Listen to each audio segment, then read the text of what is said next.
आज कित्येक वर्षानंतर हजारो लोक, आता मी गगनगिरी महाराजांकडे येईन की ज्यांच्या कृपा आशीर्वादामुळे हा सगळा गोतावळा इथे जमा झालेला आहे. तर त्यांना मी वंदन करेन की मला असं अभिमानानं सांगायचं आहे की आज कित्येक वर्ष झाली गगनगिरी महाराज आपल्यामध्ये नाही आहेत. मी त्यांना प्रत्यक्ष पाहिलं आहे. मी नेहमी ज्यावेळेला गगनगड जो आहे तिथे तर जायचोच आम्ही, परंतु मुंबईकडे आमच्या कार्यक्रमानिमित्त ज्यावेळी जायचो त्यावेळेस खोपोलीच्या आश्रमामध्ये जायचो. बऱ्याच वेळा आम्ही 8-10 वेळा तरी खोपोली आश्रमामध्ये आलेलं आहे. मग महाराज जवळ घ्यायचे आणि आपल्या मुलावर जसं प्रेम करतात तशा प्रकारे जवळ बसून गप्पा मारायचे. तर बघा, या महात्म्याचं नाव जे आहे ते आज अजरामर का झालं आहे? बघा, एखादा मनुष्य श्रीमंत असेल तर त्याचं नाव काही वर्ष टिकतं. एखादा राजकारणी असेल तर त्याचं नाव त्याच्या कारकिर्दीपर्यंत टिकतं. एखादा अधिकारी असेल तर त्याच्या नावाचा दबदबा निवृत्तीपर्यंत असतो. पण संतांचं तसं नाही आहे.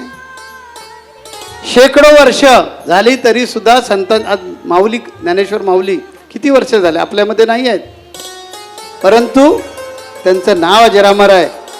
कारण हे संत कधी स्वतःसाठी जगत नाहीत, ते लोकांसाठी जगतात.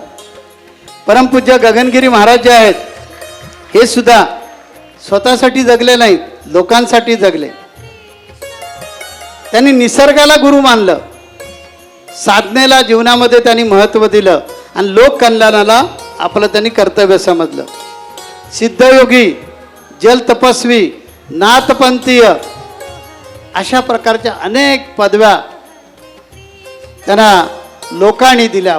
महायोगी स्वामी गगनगिरी महाराज म्हणून, विश्वगुरू म्हणून त्यांना समाजामध्ये मान्यता आहे.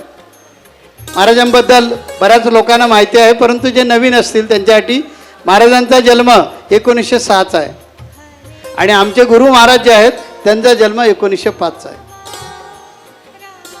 समवयस्कर होते, त्यामुळे ते गप्पा मारताना अरे बस बस जवळ बसून घ्यायचे आणि एखाद्या आपल्या मुलाला सांगायचं तशा प्रकारे ते गप्पा सांगायचे. त्यांना गगन बावड्यावर घोड्यावरून ते जात असताना त्यांना कसा त्रास, म्हणजे घोड्यावरून जायचे ते त्यावेळी सुद्धा, तर त्यांना त्रास कसा व्हायचा ते मला त्यांनी सांगितलं. ते म्हणाले काही नाही, असा होतच असतो. 97-98ची गोष्ट आहे. मला अंधश्रद्धा निर्मूलन समितीवाले त्रास देत होते. मी बोवाबाजी करतो म्हणून, मी चेटूक नाटूक करतो म्हणून. अरे माझा सिद्धांतच आहे, तुमचे डोळे विज्ञानवादी ठेवा, मन अध्यात्मवादी ठेवा आणि बुद्धी वास्तववादी ठेवा, अशा प्रकारची माझी त्रिसूत्रे आहे. परंतु प्रसिद्धीच्या स्टंटसाठी आम्हाला छळत होते. गगनगिरी महाराजांनी मला सांगितलेलं ते वाक्य आजसुद्धा आठवणीमध्ये आहे.